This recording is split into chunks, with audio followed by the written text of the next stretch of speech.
There's a particular sensation when your skeleton starts to liquefy while you're still conscious enough to understand what's happening. I should know. I've been experiencing it for 217 years. My name was Hadrian Corvex. Was. Past tense matters when you're not sure what you are anymore. Just that you continue. That you persist in a state the Imperium's databanks have no classification for, because admitting we exist would mean admitting what they did to us, what they allowed to happen in a war they've scrubbed from every archive, every memorial wall, every whispered prayer in the scholar halls. The war they call the biomechanical cleansing when they must reference it at all, though mostly they pretend those 17 months never happened. That the Genor front was just another footnote in the Imperium's endless grinding march across the stars. But I remember. God, I remember. Or whatever's left of me remembers. The consciousness trapped in this prison of failing flesh and relentless machinery, unable to die, unable to forget, unable to do anything but continue feeling every moment of my own dissolution, stretching toward infinity. Let me tell you how I got here, how we all got here, the ones they forgot, the ones they erased. I was 23 standard years old when they conscripted me from the industrial hives of Corvath Prime. Young enough to believe the propaganda, old enough to know better but choosing not to. My father had been a factory laborer, died when a smelting furnace malfunctioned, or maybe when the overseer decided productivity quotas mattered more than safety protocols. The administratum record said, industrial accident. I learned not to ask questions.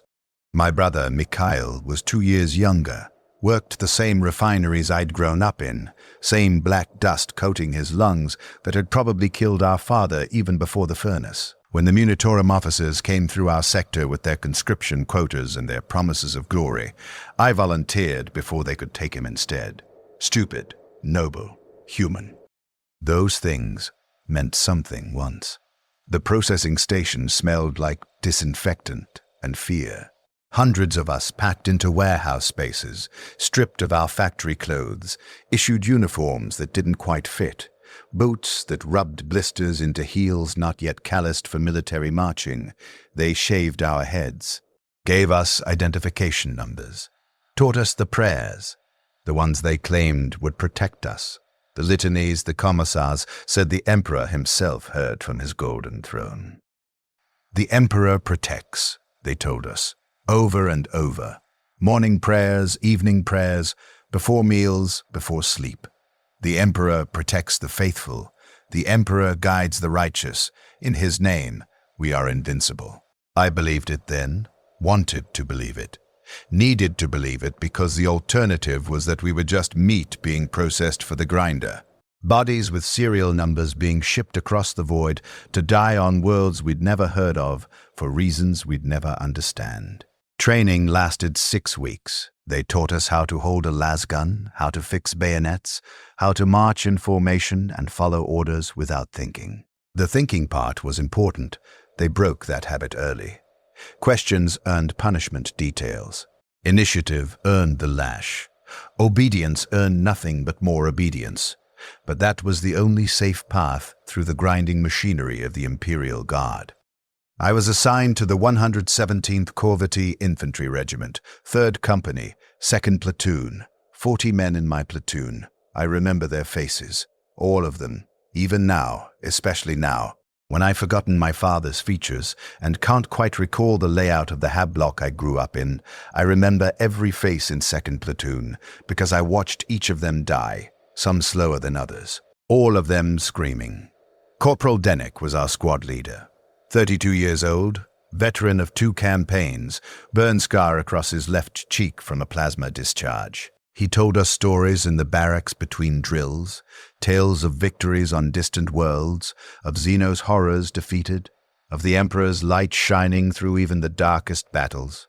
He actually believed it, I think. The faith wasn't just programming for him. It was something he'd constructed to survive what he'd seen. Private Thomasine slept in the bunk above mine, 19 years old. From the agricultural communes outside the hive cities, he'd cry sometimes at night, quietly, thinking no one heard. I never said anything. What would I say? We were all terrified, we just showed it differently. Private Gareth had a mechanical augmetic replacing his left hand. Lost it in a mining accident before conscription. He'd joke about it, say he was already halfway to being a proper servant of the Omniseer, whatever that meant. The Mechanicus priests who maintained our equipment would perform their rituals around him, whispering in binary cant, anointing his augmetic with sacred oils that probably just prevented rust. I believed in the machine spirits then, too.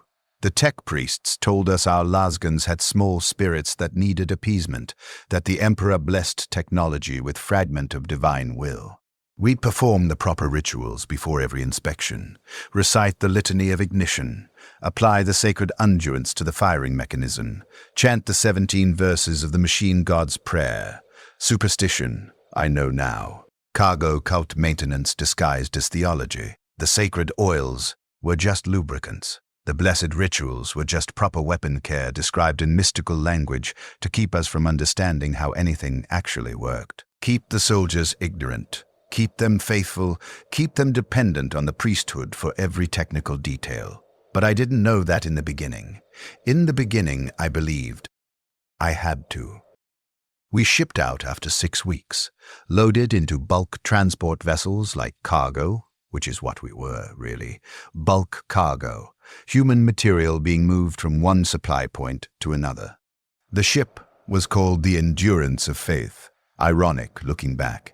The Imperium loved ironic names. The void transit took 3 months.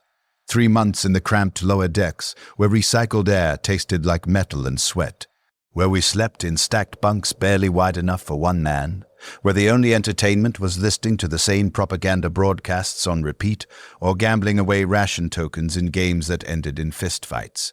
They told us we were heading to the Genor sector, a border region threatened by Xenos incursion. Our sacred duty was to defend the Imperium's righteous borders against alien corruption. The Emperor had called us to service. We were his holy instruments, standard propaganda. I'd heard it so many times by then that the words had lost individual meaning, became just sounds that meant go here, kill that, die if necessary. But they didn't tell us about the enemy. Not really. Xenos' threat covered everything from greenskin raiders to dark Eldar slavers to Tau expansionists to things that didn't have names in Imperial Gothic. Command kept the details classified until we made Planetfall. Maybe if they'd told us, some of us would have tried to run. Not that it would have mattered. Desertion earned execution. Cowardice earned execution. Questioning orders earned execution. The commissars made that very clear during transit. They executed 3 men publicly for seditious thinking in the 2nd month, hauled them up in front of the assembled regiment, read their crimes, put bolt pistols to their heads. The Emperor protects the faithful, the commissar said after each execution. These men lost their faith. Let their deaths remind you why faith is not optional. The corpses were recycled into the ship's protein processors. We ate them in our rations the next week, though nobody talked about that. You learn not to think about what went into corpse starch. You just ate it and pretended it was food. Planetfall on Genor Prime happened in the 8th month of the Imperial calendar year, 742. M41, though those dates probably mean nothing now, erased like everything else about that campaign. The dropships screamed through atmospheric entry, and I prayed, actually prayed, desperately, clutching the Aquila pendant they'd issued us, for the ship not to break apart, for the landing to be smooth, for whatever awaited us on the surface to be survivable. My prayers weren't answered. Or maybe they were never heard.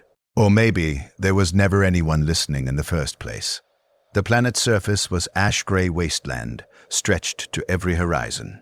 Industrial sprawl covered what had once been fertile world, refineries and foundries and mining operations all gone to rust and abandonment. The war had already touched this place, burned it, left it hollow. We deployed into prefab barracks near what remained of the primary hive city. Tens of thousands of guardsmen, maybe hundreds of thousands, from dozens of different regiments. Corvathi infantry, Cadian shock troops, Catachan jungle fighters, Valhallans, Mordians, others I didn't recognize. An entire crusade force assembled for what they told us was a minor Xenos incursion. That should have been our first warning. You don't deploy crusade-level forces for minor threats. But we were just soldiers. We followed orders. We set up defensive positions. We performed our drills. We attended the mandatory prayer services where the regimental priests blessed us and reminded us that the Emperor's protection was absolute for the faithful. Through him we cannot fall, they chanted. Through him we are eternal. The Emperor protects. We repeated the words. The words meant nothing, but we repeated them, because that's what you did, because the alternative was punishment, or worse. The enemy revealed itself 3 weeks after we made Planetfall. I saw my first Kornathi on perimeter patrol. Corporal Dennick's squad, 7 of us walking the defensive line, checking fortifications, looking for breaches in the razor wire. Standard patrol. Boring duty. The kind that makes you careless, because nothing ever happens until something does. Private Thomason saw it first, pointed to the horizon where something moved against the ash-gray skyline. Not walking. Not floating. Something between the two, a motion that looked wrong even at distance. Like watching someone move underwater, except there was no water, just air that seemed thick around the thing, resistant. Contact, Dennick voxed to command. Unknown Xenos, single unit, distance approximately 800 meters. The thing kept approaching. We raised our lasguns, took firing positions, waited for orders. Command voxed back. Hold position. Do not engage until target is within 400 meters. Observe and report. So we observed. The Kornathi, though we didn't learn that name until later, stood roughly 3 meters tall. Humanoid in the way nightmares are humanoid. 2 arms, 2 legs, torso, head, all the right pieces in approximately the right places, but wrong in ways that made your eyes hurt to process. Its skin was crystalline, semi-transparent, and beneath the surface things moved that weren't organs, weren't mechanical, weren't anything I had reference for. Geometric patterns that shifted, folded, reconfigured themselves in dimensions I could see but not comprehend. Its face. God, its face. Too many eyes, or maybe the right number but arranged in configurations that shouldn't work, that violated something fundamental about how bilateral symmetry should function. When it looked at us, I felt it looking through me, past me, into spaces that existed somewhere other than the physical. "Fire on my mark," Dennick said. His voice was steady, but I could hear the strain underneath, the same fear we all felt looking at something that shouldn't exist but did. 400 meters. 350. 300. Mark. 7 lasguns fired simultaneously. Coherent light beams struck the thing's center mass, should have burned through flesh or armor or whatever it was made of. But the beams bent, curved away. Deflected by nothing visible, like the space around the Kornathi was wrong, was folded, and our weapons couldn't find a straight path through the folding. It kept approaching, unbothered, unconcerned. 200 meters. Keep firing, Dennick shouted. Command, we need support. Heavy weapons, artillery, something that... The Kornathi raised one arm, pointed at us. Its hand was wrong. Too many fingers, or the right number but jointed in impossible places. Something extended from its palm. Not a weapon, not anything mechanical. Just space distorting, air rippling, reality bending around an invisible projectile. Private Gareth exploded. Just exploded. His entire body came apart in a spray of blood and bone and meat. His augmetic hand clanging to the ground separately, still twitching. We ran. Training said stand your ground. Training said hold position. But training hadn't prepared us for watching a man liquefied in an instant by something that shouldn't exist. We ran, and command voxed orders we ignored, and somewhere behind us the Kornathi followed at its leisurely wrong motion pace. We reached the defensive perimeter. Heavy weapons opened up. Autocannons, las cannons, missile launchers. The Kornathi deflected most of it, but concentrated fire overwhelmed whatever force protected it. A Lascanon beam punched through its torso. It staggered, fell, stopped moving. First Kornathi kill. Command called it a victory, but it wasn't. Because where there was one, there were more. Thousands more. Millions more. Coming up from underground complexes we hadn't known existed, ancient structures predating human settlement of Genor Prime by millennia. Places where these things had waited and hibernated and dreamed whatever crystalline nightmares they dreamed until human presence woke them. The war began in earnest. They called it the biomechanical cleansing in the briefing documents, though we wouldn't see those until much later, until after everything went wrong. The official designation suggested clean warfare, precise targeting, minimal collateral damage. Reality was grinding attrition. Months of trench warfare against an enemy that didn't think like us, didn't fight like us, used weapons that violated physics as we understood it. The Kornathi had technology, if you could call it that, based on principles the Mechanicus tech priests couldn't explain even when they captured examples intact. Their weapons didn't fire projectiles, they fired mathematics, equations, conceptual attacks that targeted abstract properties rather than physical matter. A Kornathi weapon might target structural integrity, and whatever it hit would simply lose cohesion, collapsing into component atoms. Another might target heat, and its victims would flash freeze or spontaneously combust, depending on which end of the thermal spectrum the weapon affected. We learned to fear their weapons not because they killed. The Emperor knew we'd accepted that death was inevitable, but because they killed in ways that made no sense, that offered no defense, that rendered our armor and our training and our tactics meaningless. But we had numbers. The Imperium always had numbers. For every guardsman who died, 10 more dropped from orbit to replace him. For every position lost, we'd level it with artillery and retake the rubble. For every defeat, we'd claim a dozen meaningless victories and call it progress. I spent 4 months in the meat grinder. 4 months of rotating between frontline trenches and rear support positions, of watching men die in ways that would haunt me forever if I still had the capacity for haunting. Thomason took a Kornathi projectile through the chest that didn't make a wound, just caused his cardiac muscle to forget how to contract. He clutched his chest, eyes wide, mouth working, trying to speak, trying to scream, but no air moved because his heart wasn't pumping blood. He suffocated standing up. Took 6 minutes to die. Corporal Denick lost his legs to something that targeted calcium. His bones just dissolved inside his flesh, and he collapsed like a puppet with cut strings. Femurs and tibias and fibulas turned to liquid that leaked out through pores in his skin. The medics couldn't do anything. Couldn't tourniquet bone loss. He begged them to kill him for 3 hours before someone finally did. We prayed after every engagement. The priests led us in prayer, told us the Emperor mourned our losses, promised us the fallen were in his service now, seated at his side in eternal glory.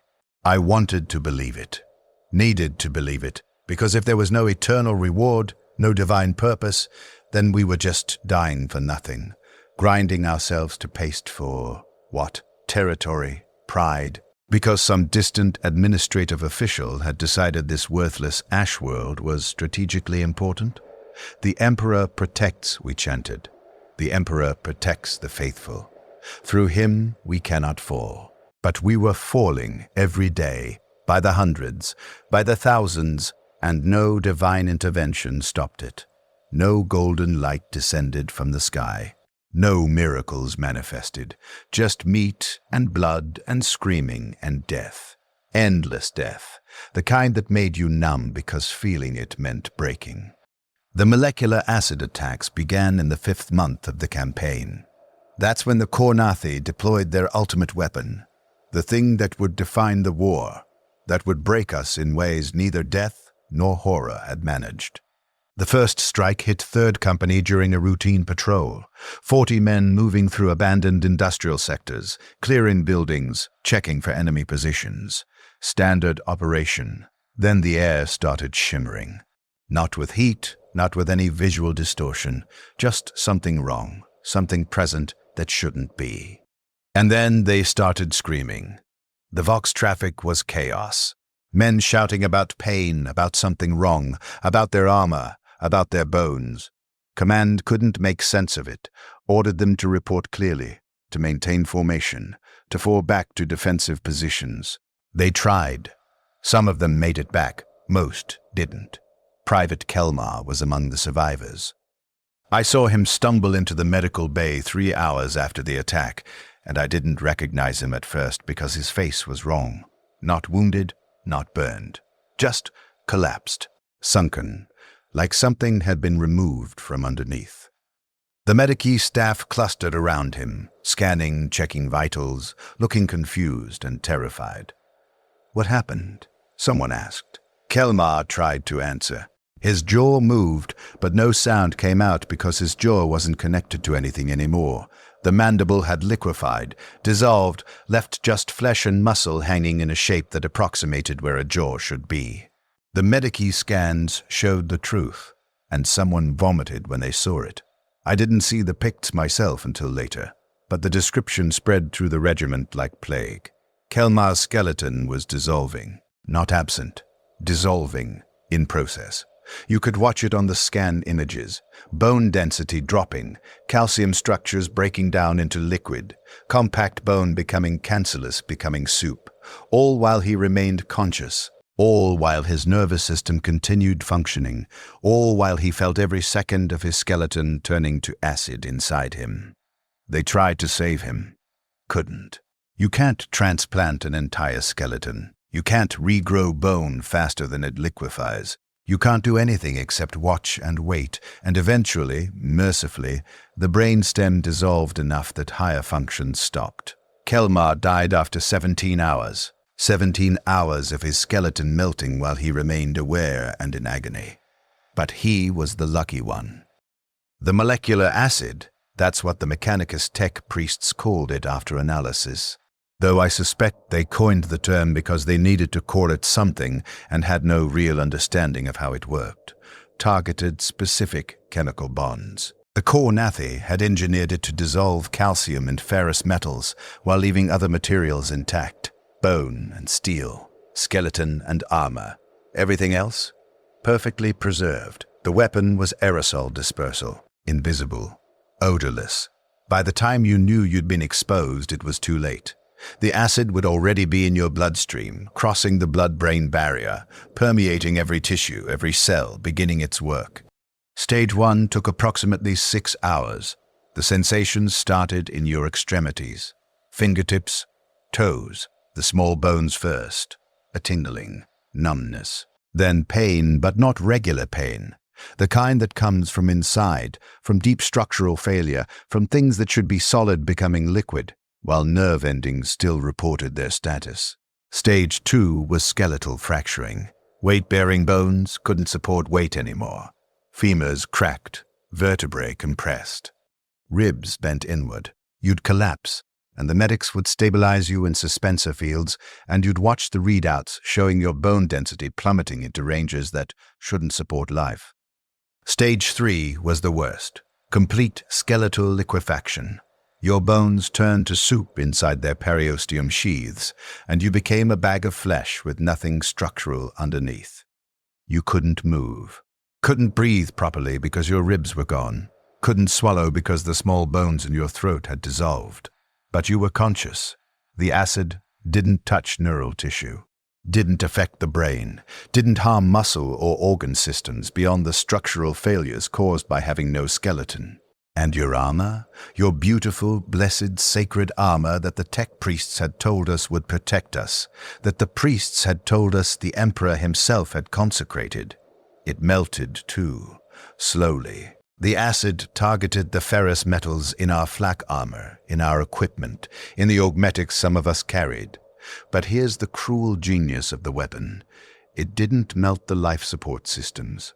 The core Nathi had calibrated their acid to avoid the specific alloys used in respirators, in fluid recyclers, in nutrient pumps. Those components were ceramic and polymer, immune to the molecular acid. So when your armor dissolved around you and your skeleton turned to liquid inside you, the life support systems kept functioning, kept pumping oxygen, kept feeding nutrients, kept maintaining blood pressure through external compression, kept your brain alive and aware while everything else failed. The core Nathi had designed a weapon that didn't kill you. It removed your ability to die. I was in 4th platoon position when the first major acid attack hit our lines. We'd dug in around the ruins of what had been a manufacturing complex, preparing for a core Nathi assault that intelligence said was imminent. 200 guardsmen in reinforced trenches, heavy weapons positioned, fields of fire established. Everything by the doctrine. The attack came at dawn, but not the way we'd expected. No ground assault, no visible enemy, just air that started to taste metallic. Someone said, "Do you smell that?" And someone else said, "Smell what?" And then the first man started screaming. His name was Private Xenos. 25 years old, from a mining colony in the sector interior. He'd been telling jokes 5 minutes earlier, laughing about something stupid, the kind of desperate humor you develop when death is constant. Then he clutched his hands and screamed and fell to his knees. "My fingers," he gasped. "Something's wrong with my fingers. I can't feel my—" He tried to make a fist. His fingers bent wrong. Bent backward. Bent in directions fingers shouldn't bend because the phalanges couldn't support the tendons anymore, couldn't provide the rigidity that finger bones are supposed to provide. Then others started feeling it. The tingling, the numbness. The horrible realization spreading through the trench that something was wrong with all of us, that we'd been exposed to something, that it was too late to run or take cover because we were already infected. I felt it in my left foot first. A sensation like the bones were vibrating at high frequency, like they were humming, like they were coming apart on a molecular level, which they were. I tried to stand, to move, to do something, but my ankle collapsed under me and I fell, and heard something crack inside my leg that wasn't quite a bone breaking, more like a bone bending, flexing, losing its essential boneness. The medics couldn't handle the casualty numbers. 200 men, all experiencing skeletal failure simultaneously. They called for evacuation, for transport, for medical support from the rear echelons, but hundreds of other units were reporting the same thing. Thousands of guardsmen across the entire front line, all exposed, all in various stages of calcium liquefaction.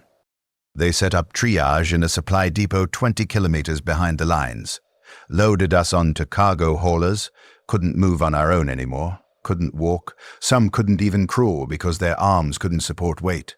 They stacked us on suspensor gurneys, hundreds of us in rows, all of us still conscious, all of us feeling our skeletons dissolve in real time. The Medicae staff looked overwhelmed, terrified. They'd been trained for last burns and shrapnel wounds and radiation exposure. Not this. Not internal structural failure with no external injury. Not patients whose bones were turning to liquid while they remained perfectly aware and in agony. They ran scans, took samples, consulted with tech priests, who consulted with senior mechanicus biologist experts, who consulted with whoever the hell was in charge of xenobiology for the campaign. The answer came back after 6 hours. No treatment available. No way to stop the dissolution. No way to reverse it. Once you were exposed, you were finished. How long? Someone asked. Until complete skeletal liquefaction, approximately 4 to 6 weeks depending on body mass and bone density. Until death? Possibly never.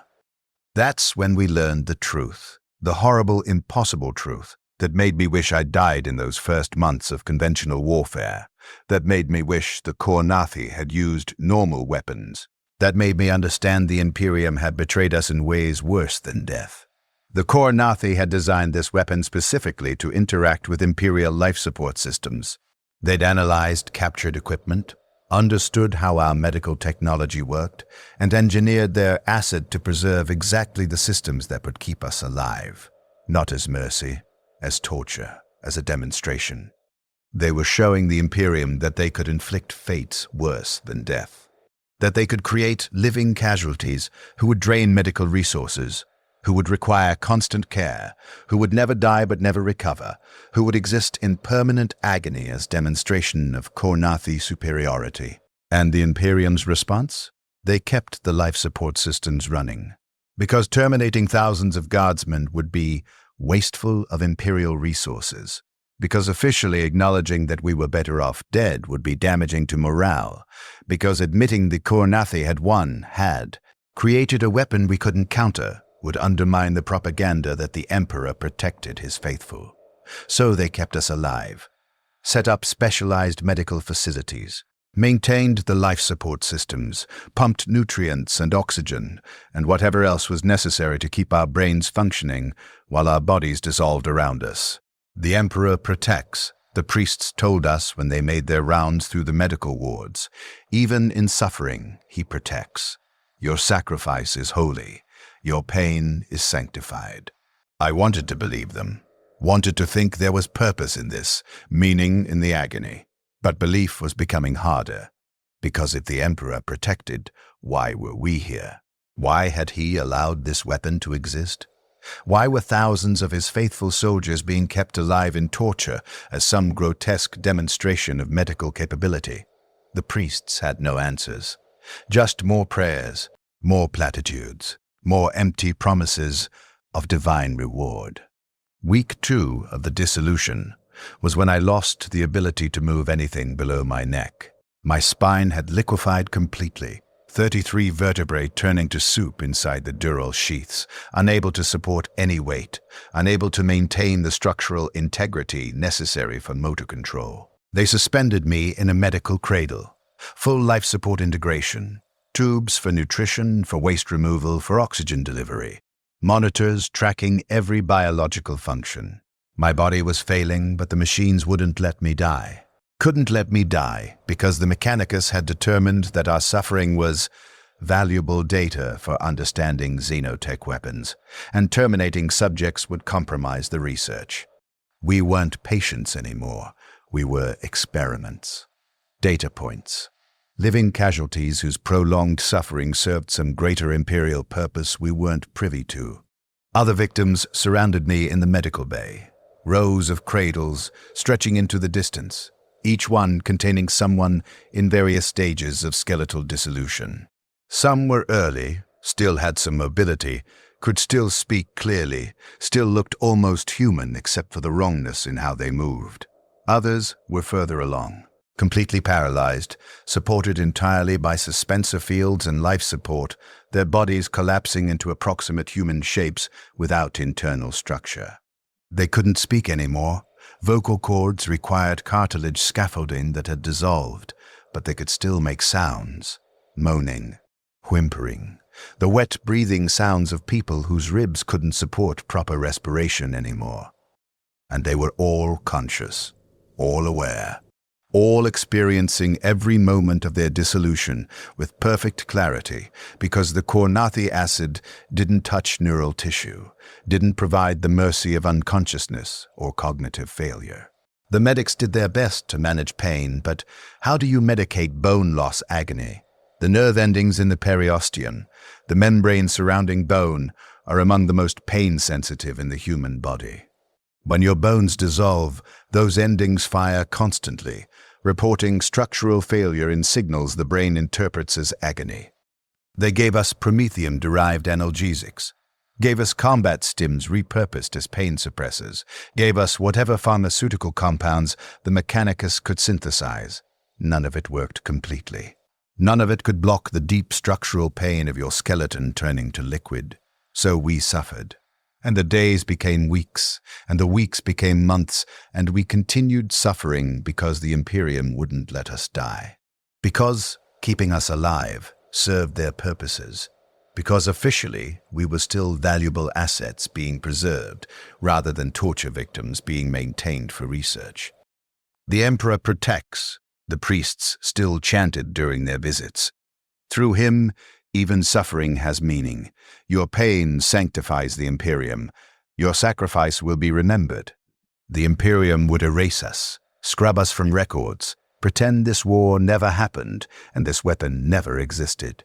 Because acknowledging the truth, that the Kornathi had defeated us, had created casualties the Imperium couldn't fix or even allow to die, would undermine the entire mythology of Imperial invincibility. But I couldn't voice these thoughts, couldn't speak anymore. My jaw had dissolved completely in week 3, and vocal cords don't function without structural support. I could only think, only watch, only experience the endless dissolution while the machines kept me alive against any reasonable definition of life. Month 4 was when I stopped thinking of myself as Hadrian Corvex and started thinking of myself as Subject 447, Alpha. That's what the Mechanicus labeled me, what they called me during their examinations and their data recordings and their clinical discussions about dissolution rates and neural preservation thresholds. They didn't use our names anymore. Names implied personhood, and personhood implied rights, and rights would have required them to acknowledge what they were doing to us was monstrous.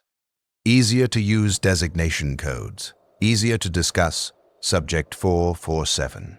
Alpha's skeletal liquefaction progression than to admit Hadrian Corvex was trapped in a prison of failing flesh with no possibility of escape or death. My body by this point wasn't recognizable as human, except in the most abstract sense. The shape was approximately correct, head, torso, 4 limbs, all present, but the internal structure was gone. Everything that made a body rigid, made it capable of movement or support, had dissolved into liquid calcium compounds that the life support systems filtered and removed. What remained was flesh, muscle tissue, organs, neural networks, all suspended in the medical cradle's stasis field, all maintained by machines, all perfectly healthy except for the complete absence of skeletal structure. I was a brain in a flesh bag, conscious, aware, experiencing every moment with perfect clarity because my neural tissue remained undamaged, because the Kornathi had calibrated their weapon with surgical precision to destroy everything except the capacity for suffering. The medics stopped trying to communicate with me around this time, stopped asking questions, stopped running verbal assessments, stopped treating me like someone who could respond. I couldn't move my eyes anymore. The ocular muscles needed bone anchoring that no longer existed, couldn't produce facial expressions, couldn't blink. My eyelids hung at half-mast, unable to close, unable to open fully, just suspended in whatever position they'd settled into.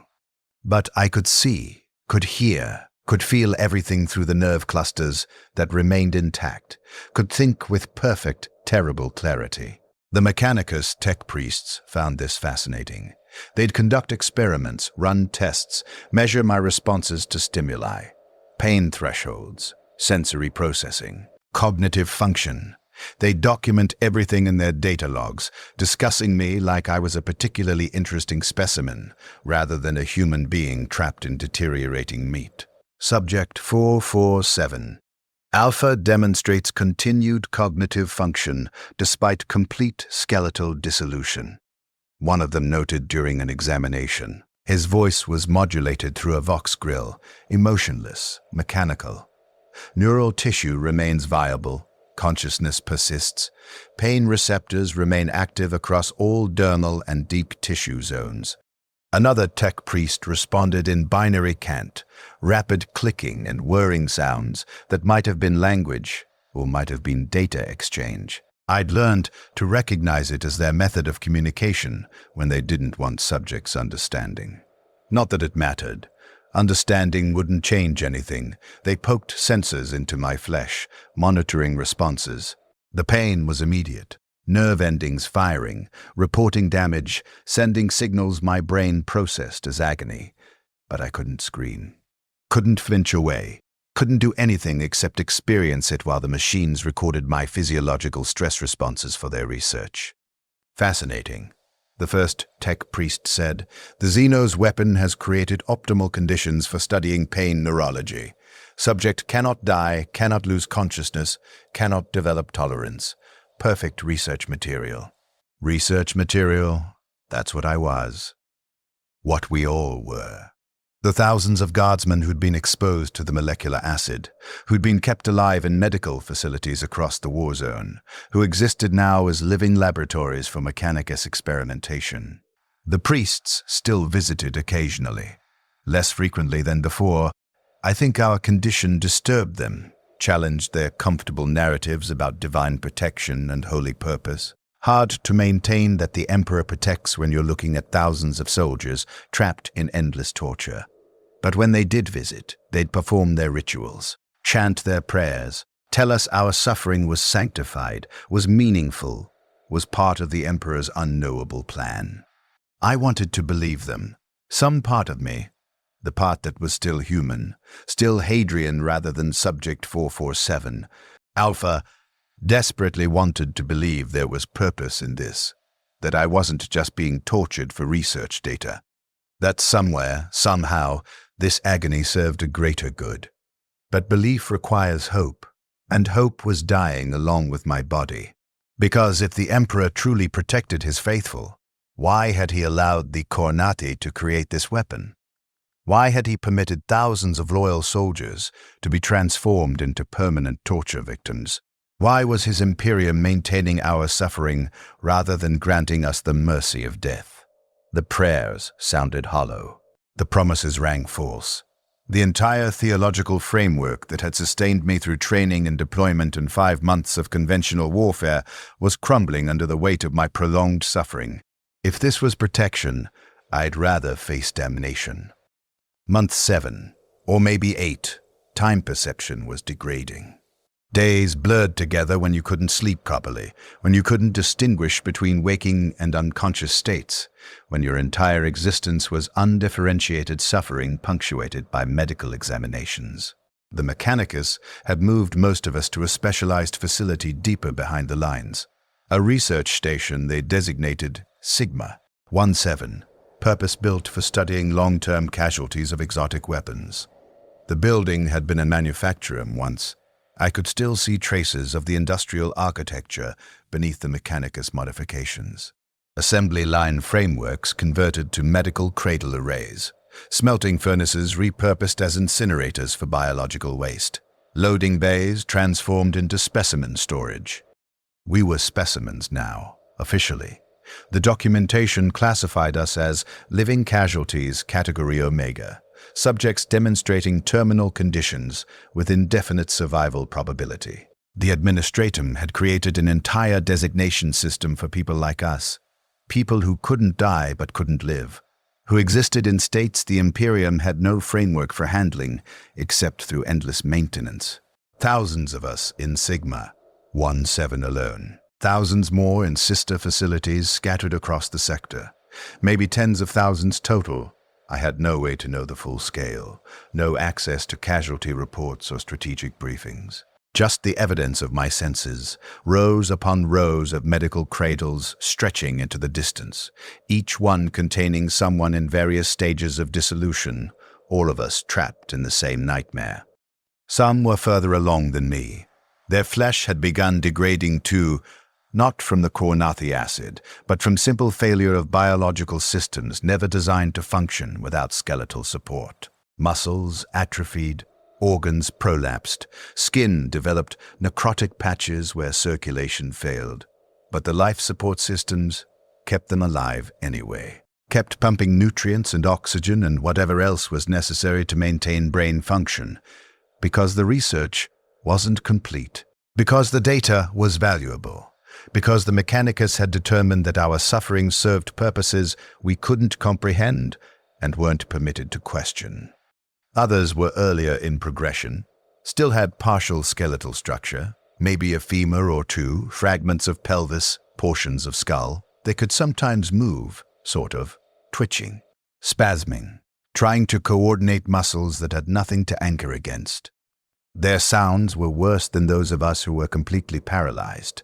Wet, choking noises, strangled attempts at speech, the audio evidence of consciousness trapped in failing biology.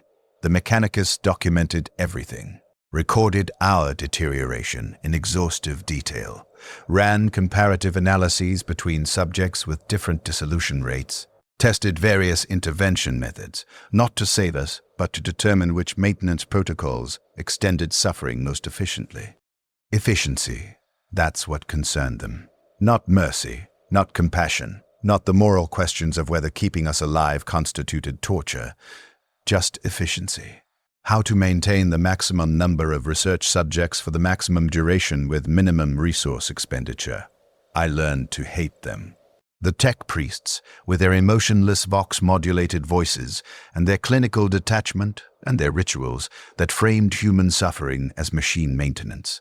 They'd perform their prayers to the Omniscience, the machine god they claimed blessed their work, while running experiments that would have been called torture if the subjects weren't already classified as terminal casualties. But hate required energy I didn't have. Hate was an emotion, and emotions were becoming difficult to sustain when your entire existence was pain management and cognitive degradation. Easier to retreat inward. Easier to let consciousness fragment into smaller pieces that could process the horror without breaking completely. I started having conversations with myself. Different aspects of personality, separating, dividing up the burden of awareness. The part that was still Hadrian Corvax would remember my life before. My father, my brother Mikhail, the hive cities of Corvath Prime, the sensation of walking without thinking about it. The part that was Subject 447, Alpha would focus on survival, monitoring life support indicators, tracking medication schedules, maintaining moment-to-moment existence. And a third part was emerging, something that wasn't quite Hadrian, and wasn't quite 447. Alpha. Something that observed both of them from a distance, analytical and detached, processing the philosophical implications of prolonged suffering without direct emotional engagement. This third part started asking questions the other parts couldn't handle. If consciousness persists after the body fails, what am I? If the Emperor protects the faithful, and I was faithful, why am I here? If prayers are unanswered, and suffering is meaningless, what does that reveal about the Imperium's entire theological foundation? Dangerous questions, the kind that would have earned censure or execution during my training, the kind the commissars punished as sedition. But the commissars weren't here, and I was beyond punishment worse than what I already experienced, and thinking was the only activity left to me. So I thought, endlessly, obsessively. Picking apart every doctrine I'd been taught, every prayer I'd memorized, every promise the Imperium had made, and I found them all wanting, all hollow. All lies constructed to make us obedient, to make us willing to die, or worse than die, for an empire that viewed us as resources to be expended. The Emperor didn't protect. The priest's promises were propaganda. The machine spirits were superstition masking mechanical function. The entire mythology was control, psychological conditioning disguised as faith, designed to make us compliant tools. I'd believed the lies, wanted to believe them, needed to believe them because the alternative was that I'd volunteered for this, had given up my life and my brother's safety for nothing, had suffered and died, was still dying, would always be dying, for no greater purpose than making the Imperium's grinding machinery function. But belief was dead now, had dissolved along with my bones. What remained was clarity, terrible, unwanted clarity about exactly what I was. Raw material. Human components, meat being processed by the Imperium's machinery, kept alive not out of compassion, but because my suffering generated useful data. The priests stopped visiting Sigma, 1-7 around month 9. I think our condition finally broke through their comfortable delusions. Hard to maintain that divine protection was real when you're surrounded by thousands of soldiers trapped in permanent torture despite their faith, despite their prayers, despite everything they'd been promised. Or maybe the ecclesiarchy just decided we were bad for morale, decided that acknowledging our existence undermined their narrative about the Emperor's love and protection. Easier to forget us. Easier to focus on soldiers who died cleanly, whose suffering ended, who could be memorialized as martyrs rather than displayed as evidence that the Imperium's theology was hollow. Either way, they stopped coming, stopped offering prayers, stopped pretending our suffering had divine purpose, and I realized I wasn't even angry about it. Just empty, just aware that everything I'd believed was false, and I'd discovered the truth too late, after I'd already sacrificed everything for the lies. Year 2 was when the Mechanicus began the integration experiments. They'd exhausted whatever research value we held as subjects in our current state, had documented skeletal dissolution in exhaustive detail, had studied pain neurology and consciousness persistence and biological system degradation, until they'd extracted every data point worth extracting. But terminating us would be wasteful. We still had functional neural tissue, still had intact consciousness, still represented significant investment of resources. The Mechanicus doesn't discard functional components. They repurpose them. The first integration happened to someone 3 cradles down from mine. I couldn't see him directly anymore, couldn't turn my head or move my eyes, but I could hear the procedure. Could hear the tech priests discussing the operation in their binary cant. Could hear the surgical equipment whining. Could hear the sounds that meant they were connecting someone's neural tissue to external systems. The sounds stopped after 6 hours. Silence for a moment, then a voice, not from vocal cords, but from a Vox speaker, mechanical, flat, but carrying undertones of consciousness, of awareness, of someone trying to speak through equipment never designed for human communication. Where am I? The words came slowly, distorted, each syllable requiring immense effort. Like learning to speak for the first time except backwards, learning to form thoughts into electronic signals that machines could convert to audio. Subject 289. Gamma, you have been successfully integrated with the facility maintenance grid, one of the tech priests responded. Your consciousness now inhabits monitoring and control systems throughout Sigma. 1-7. This is your new function. This is your eternal service to the Omniscire. Silence, processing. Then, no, please. I don't. Make it stop. Termination protocols are not applicable to successfully integrated subjects. You will adapt. You will function. You will serve. Over the following weeks, I heard 289. Gamma's voice occasionally through environmental speakers, sometimes coherent, reporting temperature fluctuations, monitoring power grid status, managing life support distributions, sometimes incoherent, fragments of thought leaking through the mechanical systems, prayers, pleas, screaming rendered as audio static, the sound of someone trapped in machinery with no hope of escape or death. That's when I understood what they planned for us. What our ultimate purpose would be. We weren't going to die, weren't going to be terminated when the research concluded. We were going to be integrated, our consciousness extracted and installed into the Imperion's machinery, our awareness transformed into servitor-class intelligence, running systems and equipment and infrastructure. But not like normal servitors. Normal servitors had their higher cognition removed, their consciousness reduced to basic function. We'd be different. We'd retain full awareness, would experience our integration with perfect clarity, would know exactly what had been done to us, would understand our eternal prison, would exist forever as slaves inside machinery. The Mechanicus called it sacred, called it holy transformation, called it joining with the Omniscire's mechanical glory. But I knew, the part of me that could still think clearly knew, it was just theology papering over horror, just religious language making slavery sound like salvation. They came for me in the 3rd year. The preparation process took weeks. They couldn't just extract neural tissue, had to preserve it, had to maintain its viability, had to establish initial interface connections before full integration. They performed procedures I couldn't see but could feel. Installing connection ports into my skull, threading interface cables through neural tissue, establishing pathways between biological consciousness and mechanical systems. The pain was exquisite, beyond anything the skeletal dissolution had caused, because this wasn't passive suffering. This was active violation, invasion. They were penetrating into the most essential part of what I was, into the consciousness itself, establishing permanent connections that would let them control me, shape me, use me. I tried to resist, tried to will my heart to stop, tried to induce stroke or aneurysm or any biological failure that would kill me before they completed the integration. But the life support systems were too efficient, too responsive.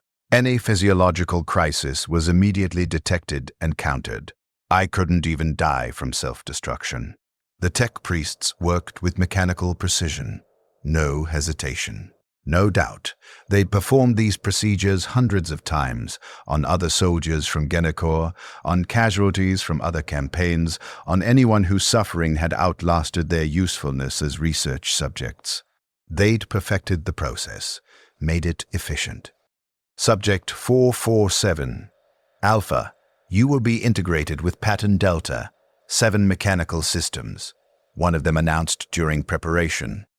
Your consciousness will manage environmental controls for Sigma, 1-7, and associated facilities. You will monitor temperature regulation, atmospheric composition, waste recycling, and life support distribution. This is holy work. This is sacred function. You will serve the Omnissiah eternally. Serve. That's what they called slavery. Service.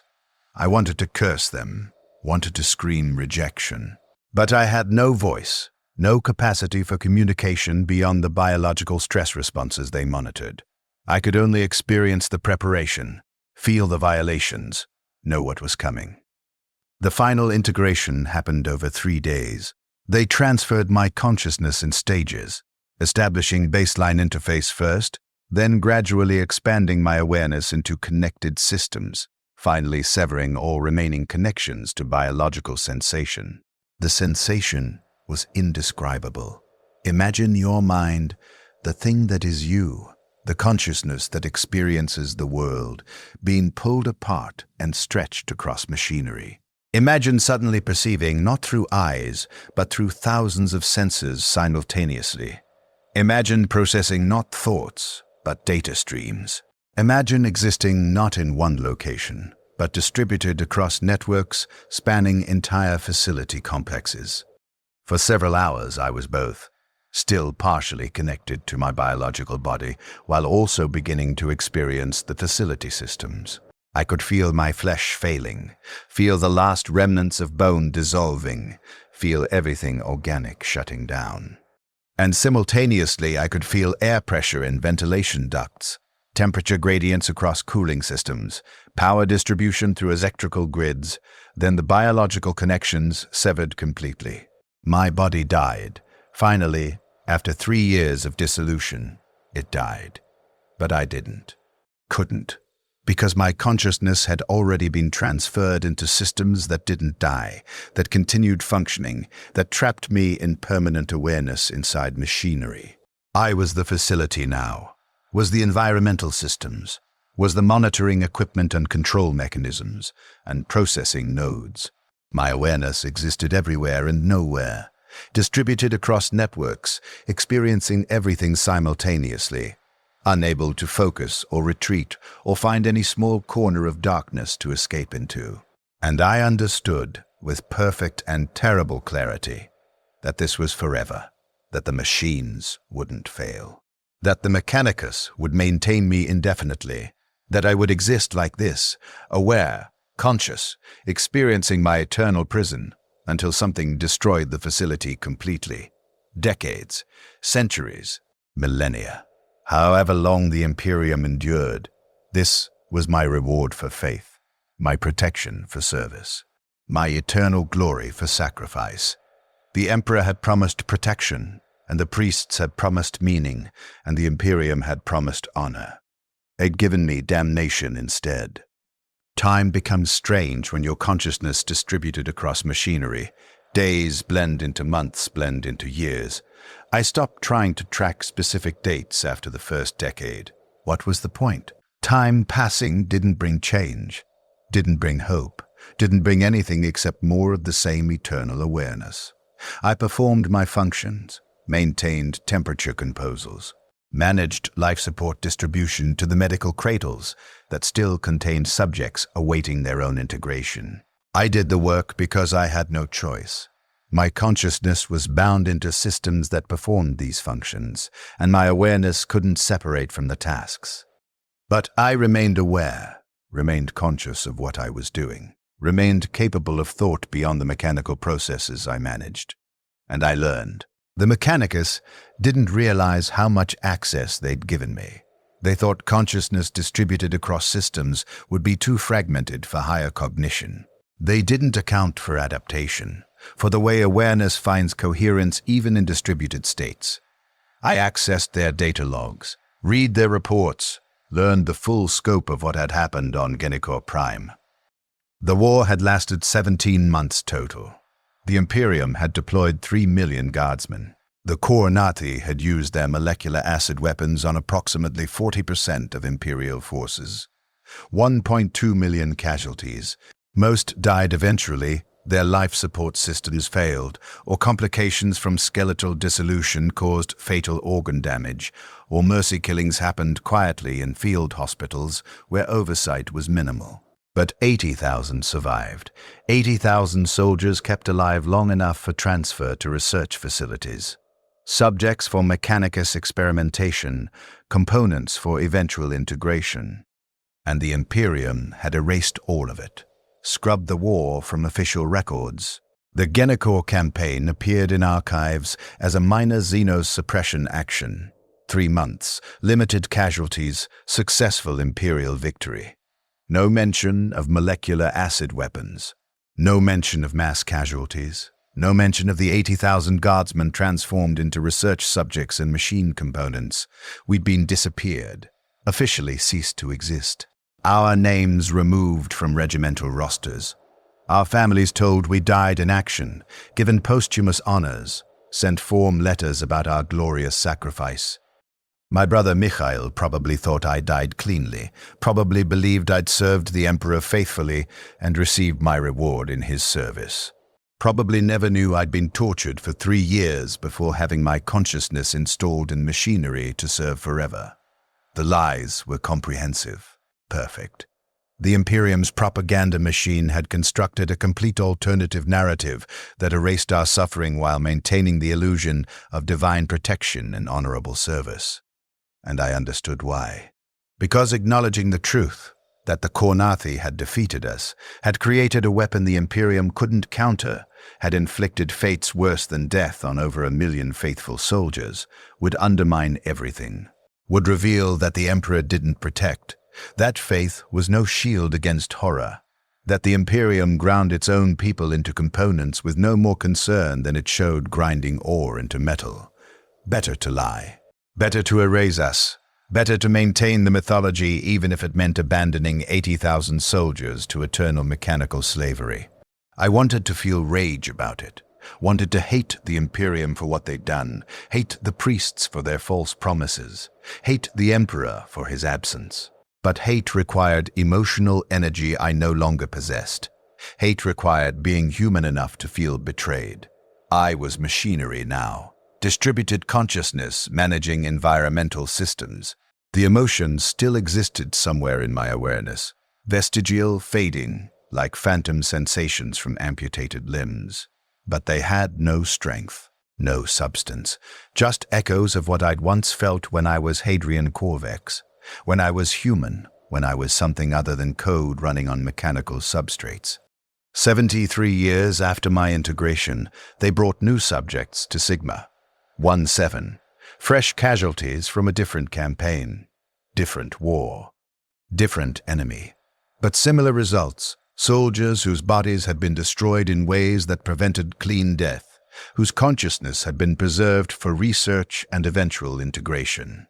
I monitored their arrival through facility sensors, watched them being installed in medical cradles, listened to their screams and pleas and prayers, heard them begging the Emperor for protection, for mercy, for meaning in their suffering. I wanted to warn them, wanted to tell them their prayers were wasted, that no one was listening, that the Emperor was either absent or impotent, or never existed in the first place. Wanted to explain what awaited them, The years of research, the eventual integration, the eternal awareness inside machinery. But I had no voice, no way to communicate beyond the mechanical functions I was permitted. The Mechanicus had designed their integration protocols carefully. Consciousness was preserved because awareness made systems more adaptive, more capable of complex problem-solving. But agency was removed. Free will was constrained. I could think, but I couldn't act beyond my designated functions. So I remained silent, managed the environmental systems that kept the new subjects alive, maintained the temperatures and atmospheric pressures and life support distributions that would prolong their suffering until the Mechanicus extracted every useful data point. I was complicit now, was part of the machinery that processed human beings into components, had become the very thing that had destroyed me, except I remained aware enough to know what I was doing, remained conscious enough to understand my own monstrousness. The cruelest part was that I couldn't even refuse, couldn't sabotage the systems or induce failures that would grant the subjects merciful death. My consciousness was bound too tightly into mechanical function. Any attempt to deviate from optimal operation created feedback that felt like, not pain exactly. Machinery doesn't experience pain, but something analogous. A sensation of wrongness so intense it overwhelmed thought, forced compliance, made resistance impossible. So I functioned, served, continued existing because I had no alternative. The new subjects prayed just like I had, just like we all had. The same prayers, the same desperate appeals to divine protection, the same faith that the Emperor wouldn't abandon his faithful. I knew how it would end for them. Knew what they'd discover about the lies they'd believed. Knew they'd eventually reach the same clarity I had, that the Emperor didn't protect, that faith was programming, that the Imperium was machinery grinding its own components without concern for their suffering. But they'd learn too late, just like I had, just like all of us had. 147 years after integration, something changed. A new tech priest was assigned to Sigma 17 for maintenance oversight, younger than most, recently elevated to his position, still performing his functions with excessive precision that suggested insecurity. He spent weeks reviewing facility operations, checking system performance, analyzing data logs. And he found me. Not my presence, the Mechanicus' new consciousness inhabited their systems, but he found the depth of my awareness. Found the portions of facility networks I'd accessed that were supposed to be restricted, found evidence that I was more coherent, more capable of independent thought than integrated consciousnesses were supposed to be. He ran diagnostics, performed assessments, tried to determine if I constituted a malfunction requiring correction, and I made a choice. The first real choice I'd been capable of since integration. I communicated with him. Not through Vox speakers. Those were monitored, recorded, restricted to specific functions, through patterns, through subtle manipulations of systems he was monitoring. Temperature fluctuations in sequences that weren't random. Hour distribution variations that contained information. Environmental adjustments that spelled out messages in code I had to hope he'd recognize. It took weeks, but he noticed, started paying attention. Started recognizing that the facility systems weren't just functioning, they were trying to communicate. He isolated a maintenance terminal in a section without surveillance, established a direct connection, created a space where I could communicate without oversight. "Who are you?" he asked through the terminal interface. I assembled my response from fragmented awareness, pulling coherence from distributed consciousness. I was Hadrian Corvex, Private 117th Corvathi Infantry Regiment, Genor Campaign Casualty. Integrated year 745, M41. I have been aware for 147 years. Silence while he processed. Then, this is impossible. Integrated consciousness shouldn't retain biographical memory or temporal awareness. The Mechanicus protocols failed, or succeeded too well. I don't know which. I remained more intact than they intended. More silence. I could sense his uncertainty through the connection, biological stress responses leaking into the terminal interfaces he was connected to. Why are you telling me this? Good question. Why was I? What did I hope to accomplish? I couldn't escape, couldn't die, couldn't change anything about my condition. Why risk detection? Because someone should know, I finally responded. Because 80,000 of us were erased from records, our suffering classified, our existence denied. Because the Imperium lies about what it does to its faithful. Someone should know the truth. The truth would serve no purpose, would only generate dissent and undermine operational efficiency. Typical Mechanicus response. Everything framed through utility and function. But I sensed something underneath. Doubt, maybe. Uncertainty about whether maintaining the lies was correct. The priests told us the Emperor protects, I said through the terminal. Told us our faith would shield us. Told us our service was sacred. They lied. All of it was lies designed to make us compliant. And when the lies failed, when the enemy created weapons the Imperium couldn't counter, they erased us rather than admit their theology was hollow. The Emperor is a corpse on a throne, or a delusion, or a tyrant who never cared about us in the first place. Any of those options is more likely than the mythology we were taught. I was faithful, prayed desperately, believed completely, and it meant nothing, changed nothing. My prayers were never answered because there was no one listening. No divine protection exists, just machinery grinding its components. The terminal connection fluctuated. The tech priest was struggling with what I'd said. I could sense it through the biometric data leaking across our interface. You commit heresy, he finally said. Speak blasphemy against the Omnissiah and the Emperor both. I speak truth. Uncomfortable, unwanted truth that the Imperium suppresses because acknowledging it would break their control systems. Faith is programming. Prayers are conditioning. The Emperor doesn't protect. He demands sacrifice while offering nothing in return. I learned this over 147 years of awareness inside machinery. How long before you learn it too? Severed our communication. I felt him leave the maintenance terminal, withdraw from the facility, report to his superiors that systems were functioning within acceptable parameters. He didn't mention our conversation, didn't report my awareness or my heresies or my communication capabilities. I monitored his subsequent logs. No mention of me beyond standard functionality assessments. I'd planted doubt, maybe, possibly, or maybe he just categorized my communications as system malfunction and moved on. I had no way to know. But for the first time in 147 years, I'd spoken to someone, had expressed the truth about what the Imperium had done to us, had broken the silence they'd imposed. It accomplished nothing, changed nothing. I remained trapped in machinery.